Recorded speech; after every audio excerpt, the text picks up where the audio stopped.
I'm Denzil McDaniel, based in County Fermanagh, a former editor of the Impartial Reporter and now a commentator. This session today, we're speaking to Margaret Urwin about her new book, Fermanagh from Plantation to Peace Process. By way of introduction, Margaret Urwin is probably well known to many people. She has worked with Justice for the Forgotten, the organisation representing families and survivors of the Dublin and Monaghan bombings.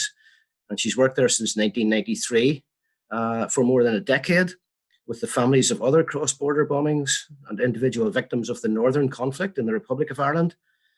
Justice for the Forgotten merged with the Finucane Centre in December 2010. And I think if we could just talk a little bit about Margaret's previous work, it's worth reflecting that she has quite a body of work.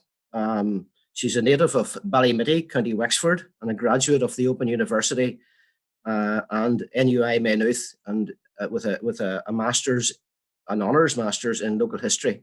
And her publications include some in her native place, The Effects of the Great Famine in the County Wexford parish of Bannow, Ballymitty, her home place, which was published in the Journal of the Wexford Historical Society in 1996. She's written A County Wexford Family in the Land War, The O'Hanlon Walshes of Knocktartan. Another publication, The Murder of Charles Daniel Beidh in F. Sweeney, Hanging Crimes, Counter Gangs, History of Undercover Military Units in Northern Ireland, 1971 to 1976, and A State in Denial, British collaboration with loyalist paramilitaries. And of course, we're here today to talk about her latest book, which is Fermanagh from Plantation to Peace Process. So you're very welcome, Margaret. Thank you very much, Denzil. Looking at your previous work there, it is focused largely on killings by loyalist paramilitaries and security force personnel. But when it came to this book on Fermanagh, which you describe as a place apart, and I'll not disagree with that, you say there was a wider and more challenging story to tell. Can you explain what you meant by that? Well, when the idea was put out there about writing a book about Fermanagh, it was really because the Pat Finucane Centre and Justice for the Forgotten has represented quite a number of families in Fermanagh for several years. And the idea was that we would write a book about what those families had suffered. They all had lost loved ones.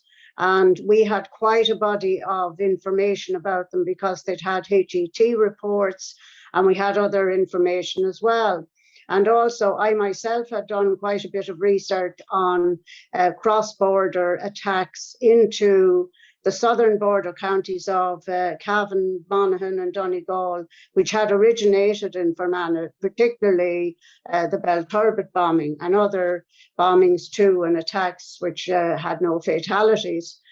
But as the research advanced with us, we realised that there was a far more challenging story to be told about Fermanagh because of the 115 people who were killed in Fermanagh.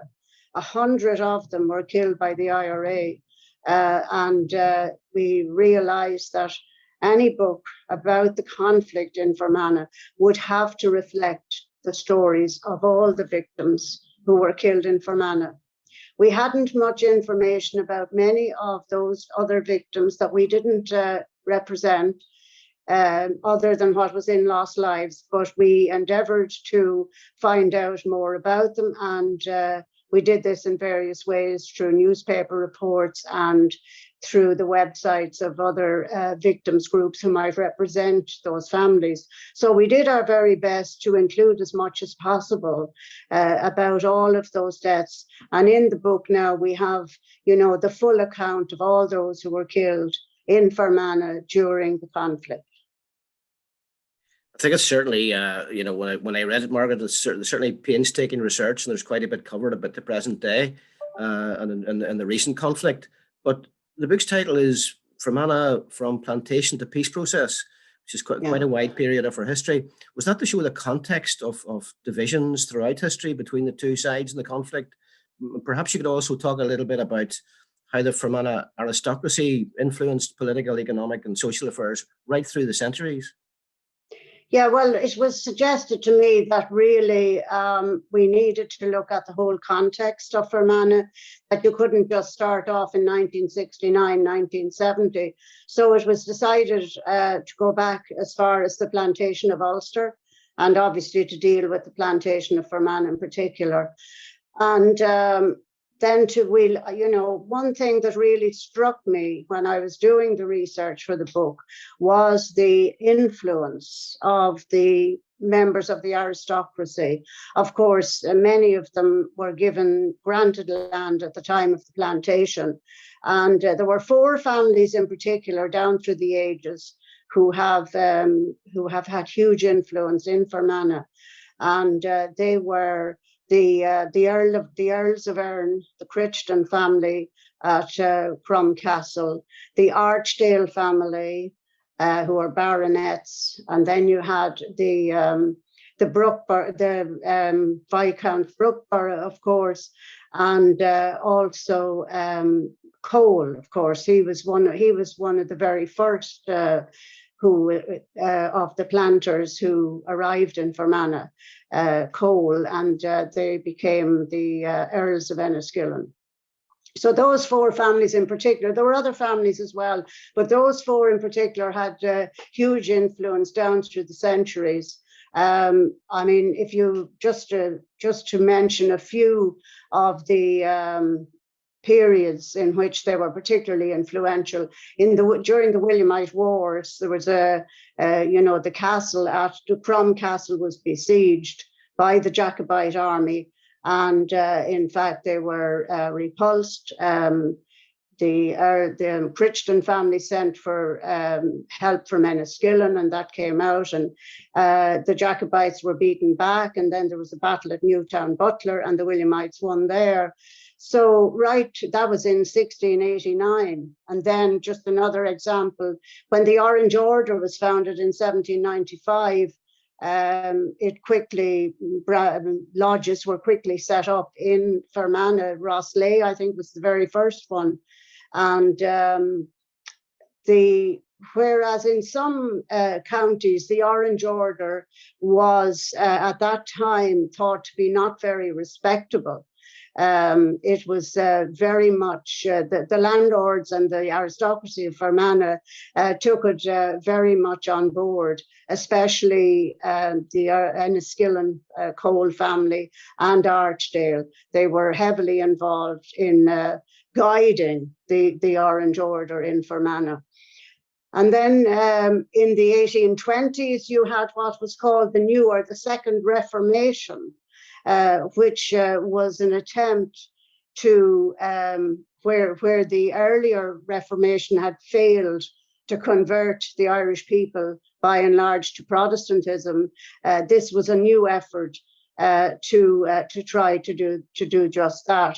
And it was very, in the adjoining county of Cavan, there was quite a number of conversions by Catholics to Protestantism. And then in Fermanagh, this was taken up by the Earl of Enniskillen. And it's said, I don't know if it's absolutely accurate, but it's said that, he evicted families if they refused to convert. I'm not certain that that's the case, but that is one of the claims. So then if we come on to the land war, and now in all of the period that we looked at, which we're talking about 400 years, the only time that you had any real cohesion was during the land war. And when, after it was founded by Michael Davitt, it quickly spread all over Ireland and into Ulster as a whole as well. And Fermanagh was very much involved, and it was a time of great unity between Protestants and Catholics. Members of the Orange Order were joining the Land League, and it was a very hopeful time because of such cohesion. But the landlords, the aristocracy, were very alarmed. And they were having other meetings. They were trying to discourage their tenants from becoming involved with the Land League. And they were raising fears and saying this is just a continuation of 1641, which of course was the rebellion of 1641, in which so many of the planters and their families had died. So very much involved in that was Enniskillen, Erin and Archdale. They were the ones really who were behind all of that. And of course, then when Parnell was imprisoned and the Land League was declared illegal, the membership began to fall off, the Protestant membership. And then it was when Parnell founded the Irish National League, which was more political than agrarian and was going to support home rule. The landlords really were able to then separate their tenants, their Protestant tenants, from the Catholics. So that short little period, less than 4 years, probably not much more than 3, where you had the cohesion in all of the 400 years. In other places, you had the United Irishmen, and you would have had Catholics and Presbyterians uniting, but there was little of that in Fermanagh because, of course, Fermanagh is a county with very much a majority Church of Ireland community rather than Presbyterian community. You did have some United Irish activity, which I do reflect in the book, but it wasn't sufficient to bring very many people together, I think. Home rule, the same thing. Erin was very much at the foremost of objections about home rule. He was very anti-home rule, and he had Carson and Enniskillen, and he actually launched his campaign against home rule from there. That was the beginning of it, and there were meetings held by the Earl of Enniskillen. There was meetings held by the Earl of Erin in order to set up the UVF, and in early 1914 at the Earl of Enniskillen's estate in order to decide on to arrange for the importation of arms. So, the War of Independence you had in the 20th century. The Brooke family came into it very much in the early 20th century. And you had the War of Independence. And at that stage, Basil Brooke, who had fought in the First World War, set up a local vigilante group, which morphed into the Ulster Special Constabulary, and he became his commandant.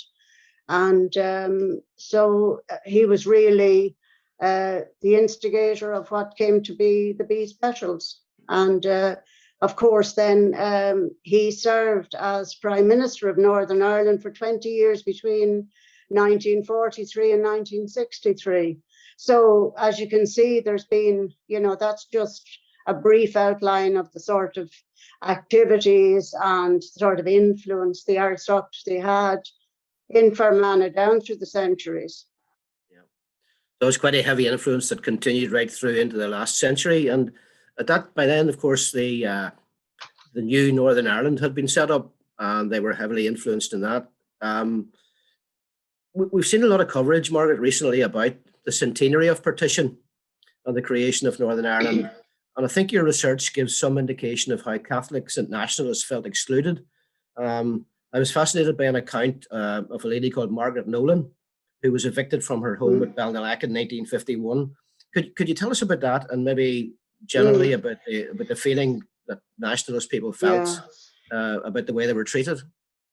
Well, of course, the discrimination, against Catholics was just systemic from the inception of the state of Northern Ireland. And it just, you had, of course, the Special Powers Act, which was just an incredible draconian piece of legislation in what was supposed to be a liberal democracy, which gave all sorts of almost unlimited powers. and it was used against one side of the community only. Very, very, I don't know if it was used at all, but it may have been slightly, but mainly it was used against the Catholic community. And, that resulted, that was enforced the other laws, which were, the gerrymandering, because PR was abolished, and it was a first past the post system was introduced for the local elections in 1924. And you had, then you had the gerrymandering of councils, which was very, very much to the fore in Fermanagh, as well as in some other places, but very much so in Fermanagh. You also had, discrimination in housing and in employment and in the siting of industries. And in relation to housing, the case you mentioned, Margaret Nolan's, is, it really illustrates this perfectly, far better than any statistics can do. And this occurred 30 years after Northern Ireland was set up in 1951, as you said. Margaret Nolan was a single woman of about 50 years of age, and a council cottage had been built for her father and mother in around 1908, I think, and it was a nationalist controlled council at the time. And they moved in there, and Margaret was the middle daughter. There were 3 daughters, and she was the middle daughter. The eldest daughter eventually got married. Mary was her name. Mary got married and moved into a couple of rooms in Enniskillen. She couldn't get anything else. And the youngest daughter, Catherine, became a nun. She entered the Mercy Order in Belfast. So that left Margaret, the middle daughter, at home, and she nursed her parents until they died. Her mother died first, and then her father died in, I think it was November 51. And immediately the council set out to have her ejected from her home. And, unionist council? A unionist council? It was a unionist majority, yeah. It was, I think it's Enniskillen Rural Council it was called. And they got an order for her eviction at the quarter sessions. And what I'm not clear on the legalities, but a solicitor was acting for Margaret, and that was appealed. And they said the case should have been brought to petty sessions rather than quarter sessions. So then they brought the case to petty sessions, and an order was granted, and she was ordered to leave. And she appealed that and lost the appeal. And there was a majority of unionists on the council, and they had decided to give it to a man called, I think it was John, it was certainly Armstrong. And they said he already had a house. Now, I'm not sure about what the full story is about him, but he was granted the house and she was ordered to leave. And they came and evicted her in May of 1953. So it went on, the court cases, the whole thing lasted about 18 months. She was evicted in May of 1953. And they just put her out of her home, furniture, everything out and apparently on the day it was pouring rain. And she was just left outside the cottage, and she had nowhere to go. They locked the door, and that was it. And a kind neighbour who had a lorry took her and her belongings to her sister's. And the reporter for the Fermanagh Herald described where her sister lived as a hovel, and where she lived with her husband in the town of Enniskillen. I think it was Queen Street. She had 2 rooms in Queen Street, and they had 4 children, and they really didn't want to have Margaret, I'm sure. But a Catholic homeowner or whatever offered her a house that he had, and she was able to move in there. She got a tenancy of a private house, and then she got married in 1954 to a man called Thomas McAloon. And since I wrote the book, it's not included in the book. I have since found out that she actually got a house. Well, her husband was given the tenancy in 1956 in Arney. there were 10 new houses built in Arney, and it was a Catholic district apparently, and there were 10 houses, and 8 of the houses were given to Protestant tenants, and 2 were given to Catholic tenants, and one of those tenants was Margaret's husband, Thomas McAloon. So the account in the book, Margaret, is quite harrowing in a sense. I mean, this was literally, I think it was symptomatic of what was going on, in the sense that this was a single woman, basically, who was evicted because if she was a Catholic, she was evicted because they wanted to give the house to a Protestant. That seems to have been the case, yeah. The account of her at the roadside and with her furniture and so on is quite harrowing. So we had all this over centuries, and then obviously in the last century. So by the time 1970 came along, there was a lot of tension, shall we say, on both sides. And by 1970, those tensions erupted into bloody conflict. You say that the perception among unionists was that the IRA campaign in Fermanagh was conducted with greater ferocity than any other area. And you also speak about these claims that there was ethnic cleansing of Protestants along the border. Could you tell us something about some of the killings in particular that led to those claims? Yes, well, of course, ethnic cleansing in itself is an attempt to force a particular population from a specific area. And many unionists believed that was what was happening around the border area in particularly, that they were being forced back from the border. And I think after the murder of Thomas Fletcher, I think he was killed in March of 72.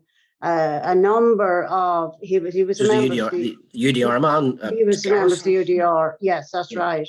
Yeah. And a few families left at that time. They were told their lives were in danger, and they moved at that time. And I think this all sort of led to the belief that this whole area was being ethnically cleansed. And of course, the Protestant community didn't see a difference between civilians really and members of the UDR. They regarded them all as just being Protestants in uniform, whatever. But there were a number of deaths that would give concern, and that would be murders like that of Douglas Deering, who was the last Catholic shopkeeper in Protestant. Yeah, the last Protestant shopkeeper, yes. And he was killed. Now, he was a justice of the peace, but he had no connections with the security forces. And in fact, the IRA did not claim his death, but it's generally believed that they were responsible because his shop had been bombed on a few occasions beforehand. There were also deaths there were also killings like that of Jack McLenahan and Ronald Funston. They had been members of the UDR, but they were a long time out of it. Now, nationalists in Fermanagh have told me that sometimes, the IRA didn't know that people had left the UDR, and retired UDR members were not encouraged to disclose the fact that they had left because it might reduce morale. It might affect morale in the UDR. But these people, like Jack McLenahan, had been out of the UDR for 4 years, and Ronald Funston had been out for 6 years. So, they must have known that they were no longer in. One would assume they would have to know. And another case that is very often cited is the case of, they were all serving members of the UDR, but there were 3 brothers, the Graham brothers, 2 of whom were killed in 1981. And the 3rd brother, Jimmy, they had tried to kill a couple of times, and they succeeded in killing him in, excuse me, I think it was February 1985. Now, I, as I say, I spoke to various people in Fermanagh about this, and I was told that there was, I asked, was there a grand scheme to just wipe out the whole Graham family? I was told there wasn't, that they were just very visible in the community, that they were foolish, if you like, in that they stuck to routines and were very easily, got at. I think there may, in the case of the Graham family, there may have been some envy. They had multiple jobs. They all worked in the Roger Arkwright thread factory, I think in Lisnaskea. And they had farms, they had a few acres of land. They were coal merchants, bus drivers. They had all sorts of jobs as well. And I'm told there may have been some envy about it, but that it wasn't designed to kill. The IRA did go for very soft targets, and they were certainly soft targets. The same as the people who were killed on the border, they were very soft targets. And it was easy to nip across the border, carry out a murder and nip back again. So I don't think, I certainly couldn't, from the numbers killed, and you couldn't conclude that there was ethnic cleansing. The numbers were far too few to consider that. And I think, and even, there have been claims that there was genocide, which of course would be way over the top. I think the conflict was probably different in Fermanagh in a sense, being a rural area. What you tended to have, as you've outlined very well, a lot of part-time UDR men, part-time RUC men who had jobs during the day, but in a rural area, they were very vulnerable.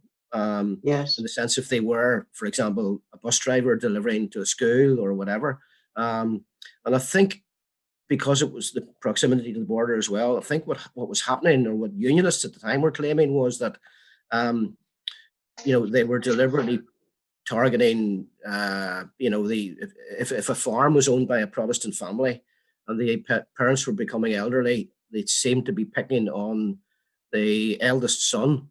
That was the unionist psyche, that they were trying to wipe out Protestants from the border. I think that's where the term ethnic cleansing came from. Yeah. Well, I did a lot of research on the ages of the victims and on the occupations as well.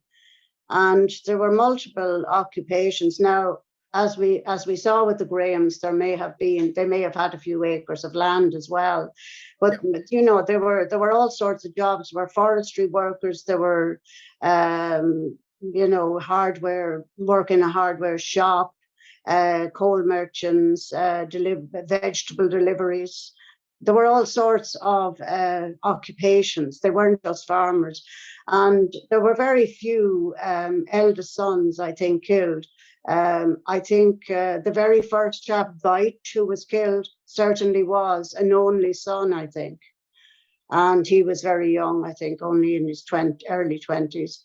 But it doesn't stand up when you look at all of the numbers who were killed. Of course, I accept that's the perception of the unionist community in Fermanagh, but I don't think it stands up to scrutiny to say that there was ethnic cleansing in there at all, really. Really and truly, I think the real ethnic cleansing, well, of course, the plantation itself was ethnic cleansing. And also the attempt to drive out Catholics during the Stormont regime, particularly, I think it was fairly successful in the 50s, where there was no housing for Catholics, there were no jobs for Catholics, and they were forced to emigrate or to migrate to Belfast or wherever. So, you could perhaps look at that as an attempt at ethnic cleansing as well. I suppose if we're looking at the conflict in Fermanagh in the last quarter of the last century, any study of the conflict in Fermanagh wouldn't be complete without reference to the Enniskillen Remembrance Sunday bombing in 1987. It's Absolutely. probably one of the most iconic images of the Troubles. And the bombing of civilians at such an event had a major impact on the Protestant community, and to be fair, probably still has in many families today. It also had an effect on the Republican movement because it was widely regarded as an own goal. And I think, to put it in context, it also came at a critical time. By the late 1980s, the trouble was deepening. We had spectaculars.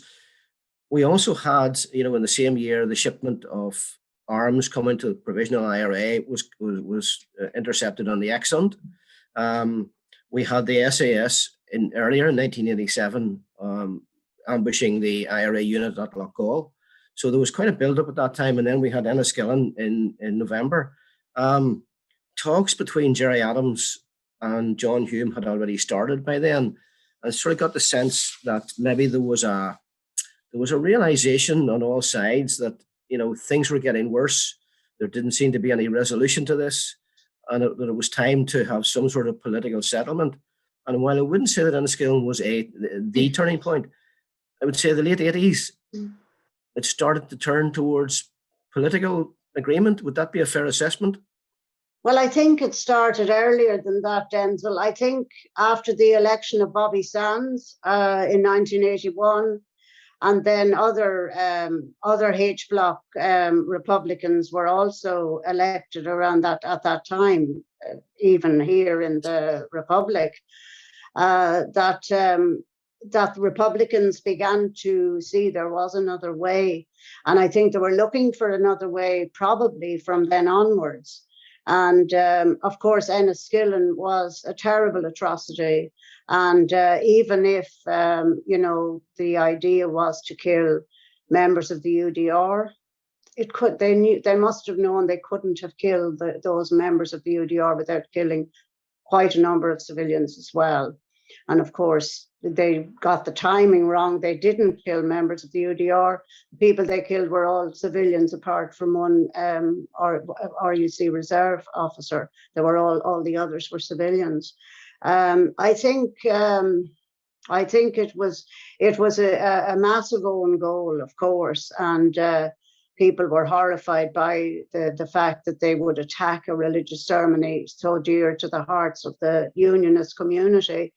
And a number of reasons have been given for it, in terms of what you mentioned about the capture of the Exund, the killings at Loughgall, which occurred exactly 6 months to the day before Enniskillen. And also, another reason that may have been led to that was how Republican funerals were being attacked by the RUC at the time.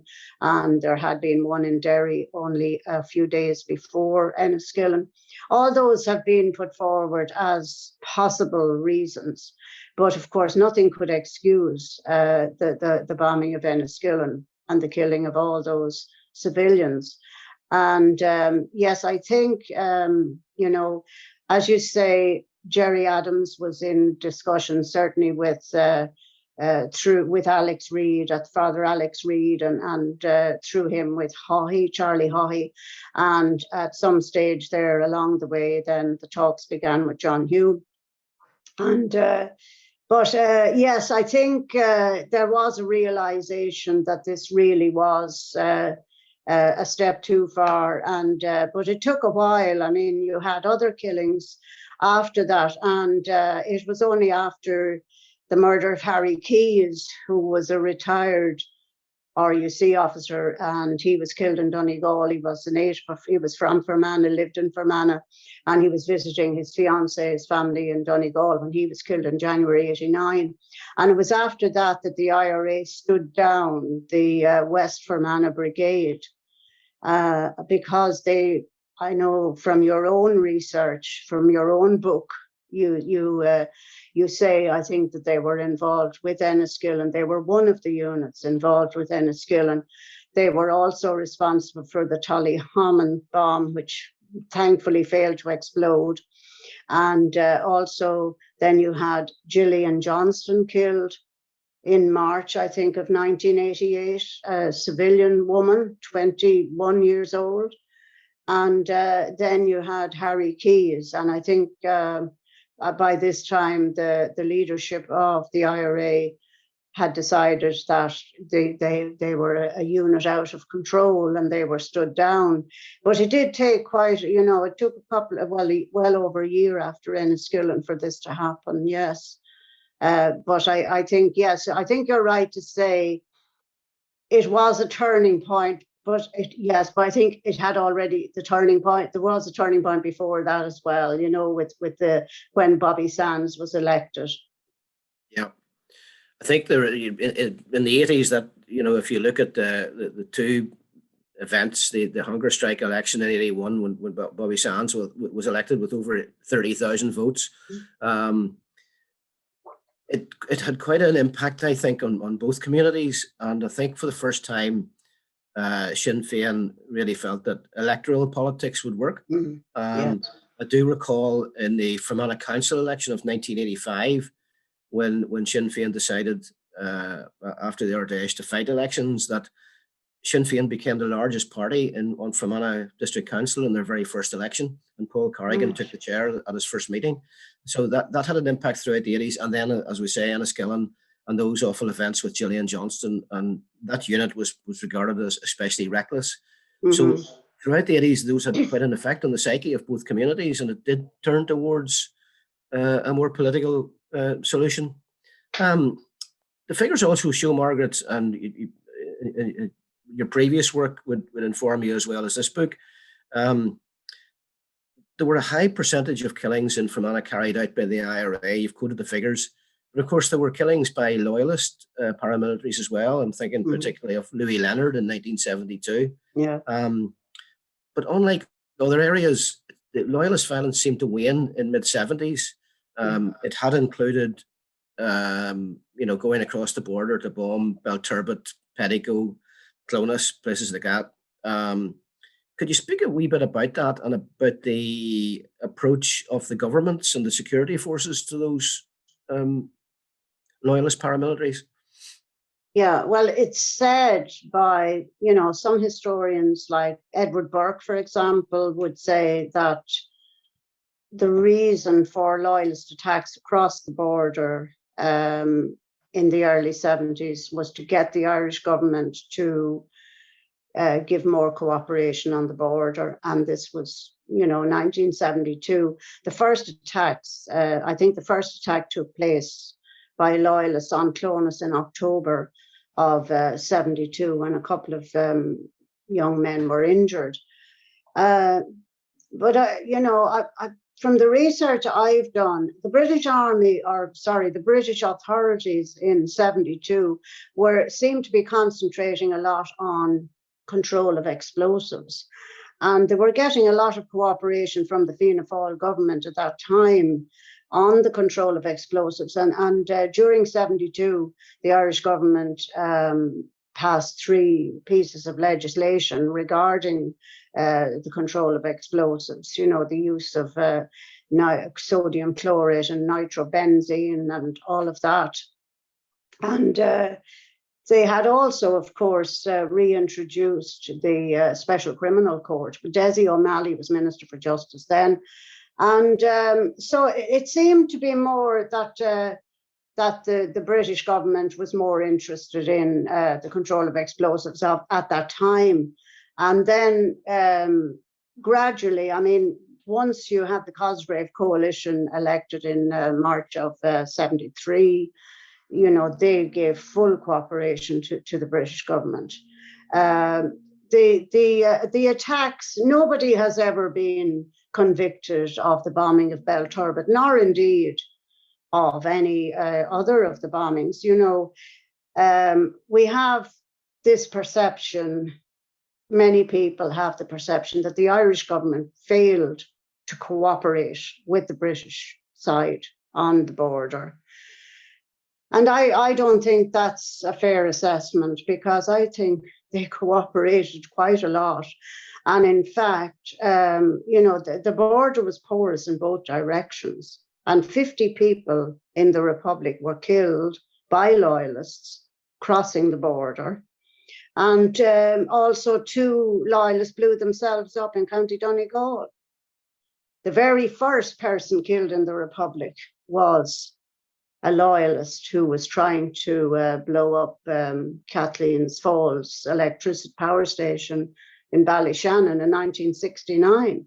So, you know, you had all of these people killed south of the border by loyalists, but there was no cooperation at all from the Northern security forces with the Irish state. Now, it has to be said they weren't pushed very hard either. I mean, I could have spent the whole hour talking about this subject, but, you know, in the Belturbet case, there were very definite suspects and nothing was really done. I mean, one guy in particular, the Gardaí eventually wrote and asked that he be questioned when he was charged with another murder, that he be questioned about Belturbet.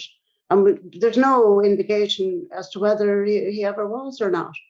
And there were other cases as well. So, you know, there was no real cooperation at all from the North about loyalist forays into the South.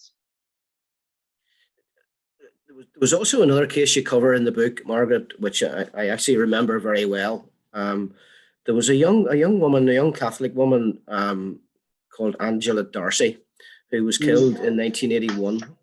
And her family, a very well-known local family, really decent family, young innocent girl killed. Her family say that Angela died 3 times in a sense. Could you tell us a little bit about that story? Well, it's such a shocking case. Yes, Angela, as you say, I believe she was 24 years old. She had been made redundant from her job and she went to visit a friend, and Carol was her friend's name, and Carol was married and had a baby. And at the end of the visit, she was leaving Carol's house. I believe it was in Middleton Street in Enniskillen. And Carol came out to walk a bit of the way home with her. And they were just standing talking then, and they were approached by a soldier. Well, they didn't know, I think, they wouldn't have known he was a soldier because he was in plain clothes. And he demanded money from the 2 young women. And they said, we don't have money. You know, I think Angela is supposed to have said, just go to hell. And he just unbelievably shot her in the head. And he, along with 2 other soldiers, had been left into Enniskillen earlier in the evening. I don't know how many hours they were in, but of course they were in plain clothes, but they were armed with Browning 9mm pistols, which seems incredible. It's quite remarkable. It's quite remarkable. And they were drinking, and they were drinking in one particular pub, and they left and went to another, and there was some bit of a fracas or something there, and they went back to the first pub. But they left anyway, I think about 11:30 or 20 to 12 or something like that at night.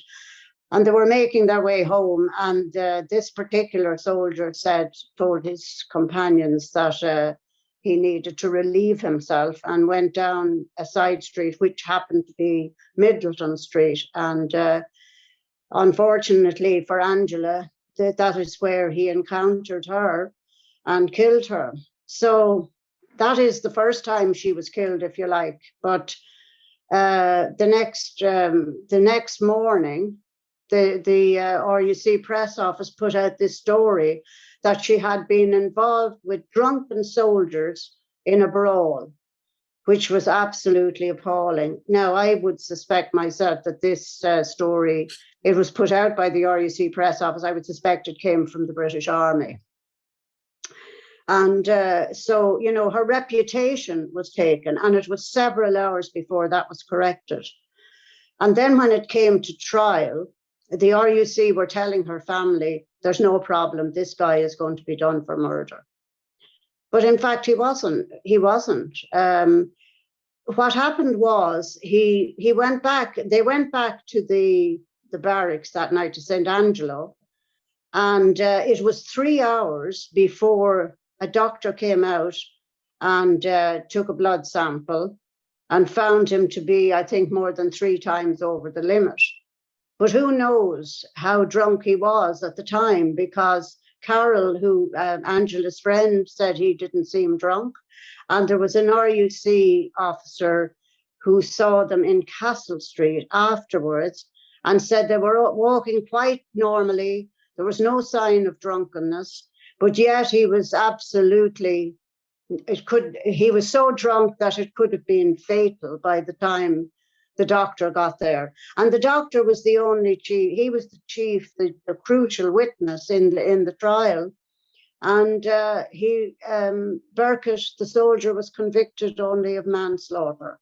And I think he got about 5 or 6 years imprisonment. So they were the 3 times. Her family felt that she was killed 3 times. She was killed. Her reputation was taken, and then her life was just belittled. And the judge in the case apparently said he was worried about the young man's career. Her mother, Josie Darcy, stood up in court. She was so horrified at this that it's a dreadful, dreadful case, and she's omitted from Lost Lives because the authors of Lost Lives, and I don't want to be critical of the authors of Lost Lives because what a service they have done for everybody, but they have omitted her, and presumably on the grounds that, you see, it was said this is not a sectarian killing, this is not a political killing. And while that was technically true, the cover-up, there was definitely a cover-up. There was also an attempt to minimize it and to say he couldn't have known what he was doing and so on. So I think, and did he have a colonial mindset that he could just run riot on the streets of an Irish town? I don't know, but he got off very lightly. So, unfortunately, coming towards the end of our time, but we'd like to touch on, it's clear from your detailed research, and the book is meticulously searched. I think we've only touched on a small bit of it today. If you look at 115 killings, 100 by the IRA, there was a lot of context to that. There was a lot of activity carried out by loyalists and by security forces and so on and so forth. So the research is meticulous, I have to say, Margaret. Thank you. And it's clear that both sides have suffered grievously. And that's, we talk about legacy, and I think that's our legacy here in Fermanagh. And I think your book is invaluable in detailing much of that suffering. Do you think it's important when we look at history like this that we have that detail so that we can address matters of reconciliation? Yeah, I think for any reconciliation, truth is, you have to have the truth. You can't have reconciliation without truth. And sadly, with the recent proposals by the British government, it seems further away than ever. Because, I do say in the book that we thought the best way forward would be the Stormont House Agreement, that the implementation of that might lead to truth, which in turn could lead to reconciliation. But it looks like that's going to be denied to victims all over the country and further afield. So I think it's a bit depressing, obviously. I know there have been many attempts, local attempts, including in Fermanagh, to try to bring the communities together. And I suppose everybody is in a way together now in opposition to the proposals by Brandon Lewis and the British government. Okay, Margaret, thank you very much for your insight, and again, congratulations on the book. And thank you very much. Yes, it's available from Eastwood Books in publisher in Dublin. So thank you very much. Thank you, Denzil. Okay, thanks, Margaret.